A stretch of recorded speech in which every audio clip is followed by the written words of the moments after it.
If you're not interested in the game, and you don't live every minute of the day to keep fit, and you don't think about the game all the time, then really and truly you shouldn't be in the game. You're an imposter. Self-discipline, yes. Men who are not weak-minded, who can resist temptation. If you can't resist temptation, I think there's a phrase in the Bible, yield not to temptation. If you can't resist temptation, you've no hope.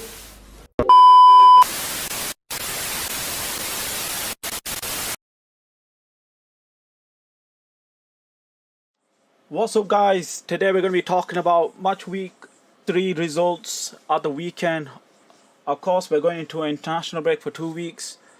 No football for 2 weeks. It's going to be boring. No one cares about the shitty international friendly bullshit, whatever the hell it is, a UEFA thing. But anyway, let's talk about the results that just happened just yesterday and Saturday. So, of course, we're going to start off with the first game, which is Arsenal versus Brighton. That was the first game on the weekend. So Arsenal Brighton was okay. I want to say something. Declan Rice is an idiot first. I just want to say that he's dumb for what he did. But one thing I've got to agree with Arsenal fans is that we've seen that so many times not being given. What Declan Rice did, basically the first yellow card. No one's Arsenal fans are not talking about how dumb that was too. It was a reckless challenge from him. But talking about the second yellow card, it was dumb. This was a massive game for Arsenal to win 3 points, especially going into international break. You won all 3 of your games, no goals conceded, and basically leaving on a head highs, basically. But Declan Rice, the idiot thing he did, he kicked the ball away, and that Veltman, of course, kicked him. By the letter of the law, what Declan Rice did is a second yellow card, because it is dissent still, because he did kick the ball away. And I understand where Arsenal fans coming from. Where's the consistency in the league where João Pedro and to be fair, Saka did the same thing. So I'm not trying to think it. Saka and João Pedro did the same thing. I think even in yesterday's game, if I remember right, I think someone from the Man United team kicked the ball away, and obviously Arsenal fans said the same thing. Where was the yellow card for that? I do agree with them. You can't pick and choose when to give yellow cards in any type of sport. You have to stay consistent with the ruling and regulations, whatever it is, and stick by that. Arsenal were going to win this game if Declan Rice was on the pitch. Of course, there was the other side of it where the midfield of Thomas Partey and Declan Rice was not working. You can clearly see Brian was just running through their midfield for whatever reason. I don't know what Declan Rice was smoking in this game. Same with Thomas Partey. Thomas Partey looks like he's a bit legged, basically. He doesn't look like he has the type of stamina as he used to have. He looks more slower in terms of tackling and movement and everything. His positioning on some of the defensive work was bad. Of course, I want Arsenal's opinion if you agree with me or disagree. Of course, the first goal scorer was a brilliant ball from Saka. Played into Kai Havertz, a brilliant finish from Kai Havertz. It was like a chip, what Palmer did against Wolves, a similar one. Brilliant finish from Kai Havertz. Arsenal dominating until the 50th, 60th minute. Brian did have some occasionally. They did have some chances, they didn't get in behind, but it wasn't like a massive threat. Let's just say like that on David Raya. But anyway, from Brian's goal obviously came after the stupid red card that Declan Rice did. Yellow cards, sorry, the 2 yellow cards. So João Pedro, I don't know who went on to shot it, but I think it was a follow through. Basically, Ray did a good save, and then obviously he couldn't get the second one. The second off he couldn't save it. So basically, João Pedro scored the goal, and the first goal Arsenal conceded, which I said they were going to keep a clean sheet, but it looks like I was wrong. Further, it probably would be in a relegation scrap, especially when Ivan Toney's left now and he's gone to Saudi. So Mbeumo and Wissa are 2 basically striker partners now, and for both of them, they have, when it comes to speed and getting in behind, they're really good at it, and I think that's what Thomas Frank wanted from the both of them. So yeah, there wasn't much out of this game. I'll just say it's a pretty good result for Brentford. Southampton need to obviously start getting more results when they're coming back from the international break. So who knows, this international break's most likely good for them. But we're going to go into the next game, who definitely is on international break. Everton versus Bournemouth. Wow. Everton. So Everton are winning 2-0. In the first half, I can't remember what minute it was on. But it was, let's just say, they were winning. They were winning by 2-0. 2-0, simply 2-0. But then Bournemouth just turned into Superman and went basically you know what? We're just gonna turn up again, and they did turn up again. Fair play to them. They fought back. The fans will be proud of what they did. And especially when you look at all three of the goals, guys, came after. I've just looked at it right now. Just came after the 87th minute. And Semenyo scored, obviously left. He was the first one. And Lewis Cook scored. And then Sinisterra scored. Them two, obviously, Everton, just to put them in. Michael Keane scored and Calvert-Lewin. And Everton's biggest problem is that they don't have a good striker. And I don't, guys, I'm just being honest with you. I don't rate this Calvert-Lewin guy. That better was a flop. He wasn't a good signing for them. They were probably thinking that he was going to be something special. But it turns out he was just a lanky workhorse. I think workhorse is even better than I think I'm calling workhorse. But Everton fans must be scared out. And they must be, I'm going to say, they must be shitting their pants right now. Big time. Especially, I don't think are they even collected points? I'm just trying to remember. I don't think they've even collected points. I'm just checking the league table right now. Yeah, 0 points, guys. And I think I'm just going to say, I know it's 3 games, but I think they're going to get relegated. I don't think Sean Dyche can do something out of this. And I said it from start of the season, where I just feel like this is Everton's year of getting relegated. I still don't change my opinion, but I think Arsenal's still going to win the league. But it's just, what the hell is going on? And the owners in that, I can't lie, I don't like Everton, but the owners for that club are fucking shit. They actually shit how they're running that club. They're ruining it. But we'll move on to the next game. Hopefully for Everton fans, their team can pull out results for them to get some draws in or get some wins in. But we're going to have to see, obviously, in 2 weeks.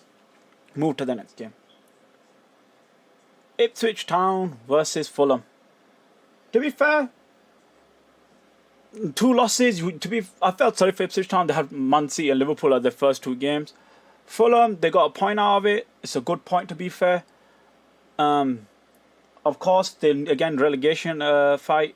So this is a decent point to earn, especially going into international break. But this is what you need to do in the Premier League. You need to sometimes just draw these games and win them. You cannot lose no more. Obviously, you said that by any team. But if you're in a relegation scrap, you're going to have to get as much points as you can. As long as you don't lose, of course you need to win the games because it's 3 points. You get 2 more points than drawing, which is 1, of course. But you need to get those draws and wins. That's all I'm at. And I think Ipswich Town is going to win, of course, down the line. But we'll wait to see that. But pretty much balanced game, I'll say. It wasn't, I think, entertaining. It was just both sides went for it. Ipswich Town had 11 shots, if I remember right, and they had 4 shots on target. Fulham had 4 to 9, I think 4 shots on target for Fulham and 9 shots for shots they had. So you can see it's a pretty balanced game. Possession wise, 48%. I'm reading here. We just got the stats, and 51% possession for Fulham. So yeah, pretty much move on to the next game. Leicester versus Aston Villa. Big result for Aston Villa. They got Champions League down the line, FA Cup, League Cup. They at one point they are gonna get tired legs, but yeah, this is a good result to bounce back from, especially with the defeat they had last week. Pretty much again, good result for Aston Villa, and it's good that Onana is starting to click on for them, and he's starting to look like a good signing already as it is. Starting to click into the team already. And then that John Duran scored, who's going to go to West Ham, but it looks like he stayed. So, yeah, pretty much Aston Villa win. Leicester Of course, they got that important draw against Tottenham in the first game, but then he started picking up results again. But yeah, that's pretty much it. Let's move on to the next game. Nottingham Forest versus Wolves. Oof, okay. Nottingham Forest versus Wolves. You know, Chris Wood has been a decent signing for them. He's been decent. I wouldn't say he's been fantastic. He's one of those players where I don't know, he's like a threat, but at the same time, he's not a threat. Like, it's kind of weird to say. Like, in some games where he'll be really quiet, in some games he'll be causing trouble for defenders and stuff, especially in the air. He's kind of strong in the air. But again, I think this was like a balanced game. Wolves took a slapping from Chelsea last week.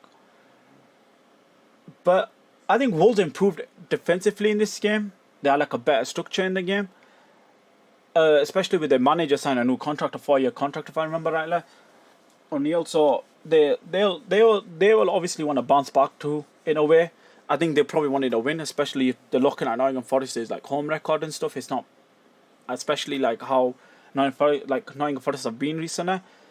They've not been that great, but fair credit to Nottingham Forest to got a draw this game. I wonder, obviously, the fans are happy about it, or if not, they probably looked at this game, we should have won, because to be fair, Wolves did get a slapping last week. Probably like, oh, we could have got a win out of this, but we drew. But again, I'm going to leave that to Nottingham Forest fans and see what they say and what they think. We'll move on to the next game, which is Man City versus West Ham. A big game for Man City. West Ham, not an easy ground. The London Stadium, of course. Erling Haaland is a robot. The guy is a goal machine. I heard something like something as a level something, I can't remember, hat tricks or something I read there. I think he's already got more hat tricks in Aguero. Obviously, Man City fans, you tell me if I'm wrong or right on this, but the guy's a goal machine. He's broken records, and I remember I told you guys, like, a golden boot. I wish it was Salah, but it isn't. Especially when Haaland's in this league, he's a goal machine. I'll be honest with you, I don't particularly like Haaland's type of style. I'm not one of those, oh my god, I like skillful, like Hazard's better than Salah. No, I'm not saying that. I'm just saying, like, it's like Haaland does go quiet in games. I mean, as in, like, what's his role? It's to score. That's the number one thing. I'm not trying to say he's crap. His build-up play is kind of decent too, but he does go ghosting in games where you necessarily need him in those moments. For example, last year, like the Chelsea games where he missed like a lot of chances, and other games he missed a lot of chances. Like, I think, what was it, Wolves, and the other game, like I think against us, he wasn't that right thing. Yeah. I know he scored against us in the other ground, but again, what did he do after that? Same in our home game, he didn't do anything in that game. But I'm not going to criticize Haaland. 70 goals in 69 appearances in the Premier League is not easy. And I give credit to him. He's a brilliant striker, and he's still young, and he's going to score more goals. And who knows? Could he win the Ballon d'Or this year? Could Man City win a treble and he wins the Ballon d'Or? But we wait to see, of course. But anyway, pretty much the only trouble that Man City had was Mohamed Kudus on a counter-attack. Bowen for the first Man City, obviously, it was an own goal by Ruben Dias. It was unlucky. Just positioned himself wrong. Pretty much it. Matheus Nunes with a brilliant assist for the third goal. It was a nice assist. Obviously, Man City fans will be happy to see Gundogan make an appearance and make a cameo for a bit. But yeah, pretty much Man City on top of the table, as in for now. And credit to them. Hard game, not an easy game, like I said. And they got the 3 points, and they'll be happy with themselves. Chelsea versus Crystal Palace. I don't know what to say. I think I did say in my prediction video where I said Chelsea, I think Nicholas Jackson was going to score. I was right about that. But Chelsea's defense needs to work up. It needs to be working on, and I don't. It's like Chelsea's defense used to be the strongest thing about them, but now they've got so many problems. Like the midfield is kind of a problem still. Like the attacking still, like Osimhen, they should have signed. I don't understand why Chelsea just didn't sign Osimhen. Why? I don't understand why you did not sign him. And Chelsea needs to stop signing wingers. Like, I understand Sancho might be a good signing for them, But what has Sancho done in this past, let's be honest, 3 years? Yeah, he did decent at Dortmund, but again, that's Dortmund. What has he done in the Premier League? And I'm just saying, if I was a Chelsea fan, I would be pissed that we didn't sign a striker. I'll be honest with you. But yeah, Nicholas Jackson again. I know he scored, but again, like in the 93rd minute, Chelsea could have won the game. And in Kunku, I just don't. Again, I don't know about him. Neto, these players they've signed. Chelsea just signed these players because it's a big name. They just wanted them team for. They've had like 3 different managers flying off under Todd Bowley too, or they 4, I can't remember. And it just hasn't worked out. And Chelsea need to fix up quick. They need to fix up quick. And I don't even think Chelsea fans will be happy how they have like ended for that game too. But yeah, 1-0 for Chelsea. Chelsea were dominant, I'm not gonna lie. Chelsea should have won. Crystal Palace are not an easy team to play against. Eze, I've talked about Eze, like, guys, I told you I wanted him. He's a brilliant player. I wasn't shocked. I think I said in my video again, but I think Eze would score. But fair credit to Crystal Palace. They fought back. It's Chelsea's fault for not putting the ball at the back of the net. But yeah, 1-0. We move on to the next game. Newcastle versus Spurs. I watched the game. Obviously, I watched the Arsenal, Brighton, and Man City, West Ham, and we're going to talk about the next game, which I watched, of course. But yeah, good win for Newcastle. People have actually put Newcastle in top 4. I haven't. I put Chelsea in top 4. The reason I think people are putting Newcastle in top 4, because remember last year, Newcastle were in the Champions League, and obviously they were still going through a transition stage. Eddie Howe is a good manager, and obviously everyone's saying, oh, when these Arab owners come in, blah blah blah, Man City 2.0. But they still need to get good board directors. They still need to get good scouting in, the right players in to like build up in positioning, and then start building up on from that, winning trophies like Man City did. But as in right now, Newcastle have got a good team, like they've set a foundation already. They just need to improve on it with good signings.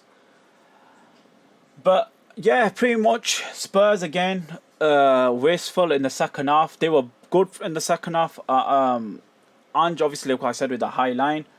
I think they got caught off from the second goal with the high line, where I think was a ball played through by one of Newcastle midfielders, a brilliant ball.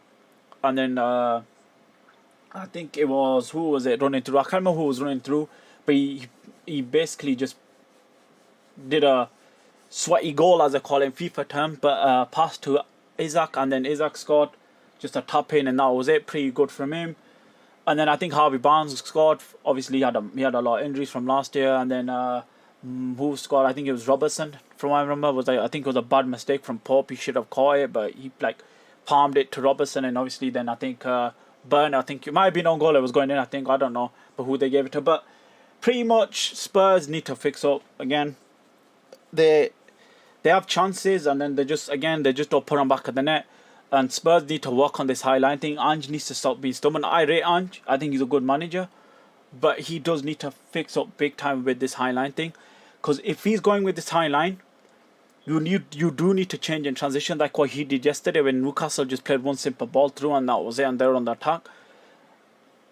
Of course, I want to know what Tottenham fans feel about it. But I think if I was a Tottenham fan again, you should be kind of irritated how your attack is not scoring those goals. Like Maddison played pretty decent, I think. He had like a good shot off from his left foot, his both feet, of course. But yeah, 2-1 to Newcastle, pretty much. And now let's move on to the next game. Let me just say this: Liverpool 3, Manchester United 0 at Old Trafford. Guys, you can't understand how happy I am right now. I am so happy. I am so happy right now. And thank God I'd have to live miserable for 2 weeks. But Manchester United fans, you can hold that one, mate. You can hold that for 2 weeks. That loss that you had against your biggest rivals at home. We slapped you. We outthought you. We outfought you in every single thing. I give Fred credit to Man United. Man United on the counter attack were looking dangerous. If they just played the right ball and the right time, they could have caused us damage. I'm gonna be honest with you. I'm not gonna. This is not buttoning Man United, but it's just like Man United. That's why I said in my video. Remember, guys, I said like Garnacho and Rashford. I'm scared of because that's what Man United do. They count on the wings, and then Fernandes obviously is the one that looks for the ball over the top, and then all the other aspects of it where like they'll play through the middle sometimes. And what I tell you guys, Xerxes was gonna play in this game. Of course, it was common sense that he was gonna play Xerxes, but Xerxes had a stinker in this game. I can't lie, he probably could have scored 2 goals. Who knows? It could have been a different game. But like I said, it's a results game, and Liverpool won 3-0. Simple as. But I think we battered Man United. Gravenberch, fantastic he has been since the first game. He has been brilliant. This was a big tester. And what I say, guys, Arne Slot, I think was like a start. It was like the first manager, first year or something, I can't remember that, at Old Trafford since 1936, and he won. And he's beaten that. I can't lie. That Ten Hag is just. I don't get cancer. Let's just say I just don't like that guy. I think he's just a piece of you know what. But he's just a garbage manager. I'm not gonna lie. It's embarrassing that it's the fact that we dropped points and we lost that guy. I can't lie. It's embarrassing. But Ten Hag needs to be massively questioned, and this was a massive game for him, especially with how the Brighton game ended. Liverpool were brilliant in the second half, and I think there was warning signs already with Trent's goal. It was rightly given offside. I was right. I was upset obviously, but it was rightly given offside. But there was warning signs. But again, there was warning signs for Man United for Liverpool where Man United were on the counter attack. But again, Liverpool, where I said, guys, Liverpool, they'll have like 6 defenders at the back. And I said it to you, our transition, where we're transitioning to that compact back, when I was saying it to you, we're fantastic right now. Where we have 6 players at the back. Klopp wouldn't do that. If this was it, if I'm not trying to shit on Klopp, but Klopp's style of football is way different compared to Arne Slot's, guys. And Arne Slot explained it really well, and how he said that Man United, man marking and all these other things, he broke it down really well on the Sky Sports interview. And Man United fans agreed what he said. It's common sense, guys, what he said. It's true what he said. And I think like the only changes like shot or what they did was Mazurai from the first when I think it went through Van Dijk's legs, and Alisson did a pretty good save, to be fair, especially when Van Dijk is in his front view. But pretty much Casemiro was a big fault for the 2 goals that went in. Gravenberch intercepted his first pass, and then he moved on to it, and Salah passed on to Salah. Then Salah did a fantastic cross with his right foot into Luis Diaz's head, and then that was 1-0. The second goal, again, Casemiro mistake.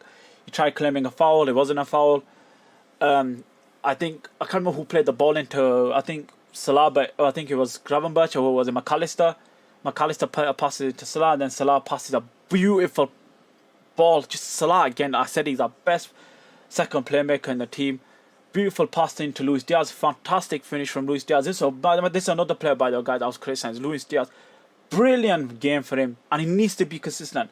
And this is what I want, guys. I want Luis Diaz to be scoring games. I want him to turn up in the big games. I want that Luis Diaz we signed that was hungry and just causing defenders headaches, Reece James and all these other things. And I want that. I want that Luis Diaz. I want to see that Luis Diaz. But yeah, Luis Diaz, I want him to get a hat-trick. Obviously, Arne Slot took him off, which was good, just in case he gets an injury.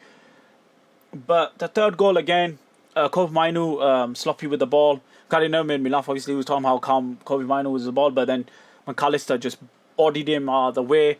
And then Szoboszlai plays a beautiful ball through to Salah. Then Salah, Nana's positioning for that goal. Oh my God, I don't want to start with him. I genuinely don't want to start with Onana, how crap he is. And yeah, Onana, body positioning, yeah, just garbage. But yeah, brilliant finish from Salah. Of course, he got 3 GA in this game, 2 assists and 1 goal.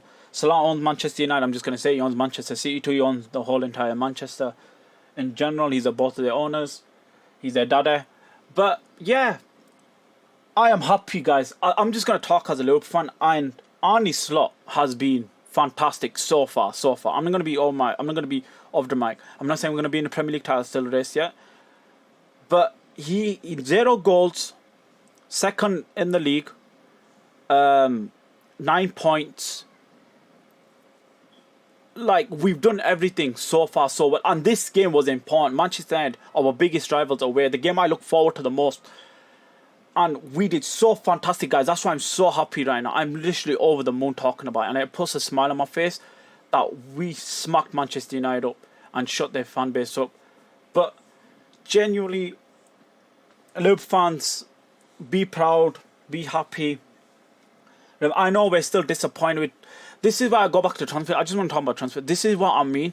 Guys, if we signed a left back and a DM and a backup left winger now, or a main left winger, we signed Kiesa, which is a good individual signing.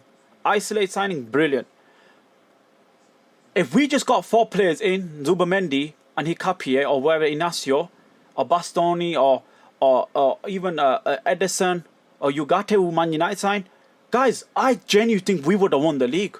I'd say right now in my chest, I think we win the league. Guys, it's like, we've got Mohamed Salah, we've got Alisson, we've got Virgil van Dijk, who have won the league. They've won the big trophies. We are the only team in this past. What was it like? I can't remember.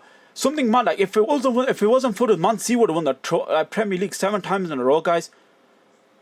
And why is everyone acting like Arsenal? I'm not trying to shit on Arsenal, but what have Arsenal done? We got 97 points. Are we still doing the league? We won a Champions League. We won a FA Cup, a League Cup. And guess what, guys? When Manchester United fans keep talking about the FA Cup last year, good for them. It was fantastic, yeah? You beat your biggest rivals. I'm not going to take that away from them. But they were acting like they won the Champions League. When I won a FA Cup and League Cup, I said it was a failure of a season. That's the difference.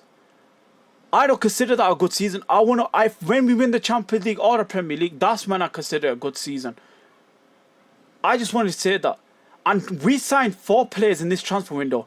We're wasting Mohamed Salah. Like, I don't know if you guys watched Mohamed Salah's video, his interview. He wants to stay. He wants to stay. And I'm just praying to God that he does extend his contract. Because, guys, I'll be honest, he's too good for Saudi right now. And these delusional Liverpool fans that want him to go are being so delusional. The guy has been fantastic. Brilliant. And there is a conversation of him being a Premier League GOAT. The guy's numbers, he's scary. What he's done in big games. This guy needs to get respect. From Liverpool fans especially. We're disrespecting him. He has been fantastic. Serble, Virgil van Dijk, these are fantastic players. Alisson, Trent, these are world-class players. McAllister's entering into world-class. We've got 4 world-class players, guys. Done that and done it. Do you think Van Dijk's going to be happy? Be like, oh yeah, we didn't win. We're not... Like Van Dijk said, have you heard Manchester City, even Man United, any of these that come and say, we need signings? You know Odegaard saying that. I just wanted to say that, guys, because I think we can win the league. I think we can challenge. On our day, we can beat anyone if we get the right signings at the right time. But yeah, that was pretty much it, guys. I'm happy. Liverpool fans, you got 2 weeks of this. Take piss out, Man United fans, do whatever. And yeah, remember, guys, stay active, stay hungry, and God bless. And Manchester United, hold that 3-0.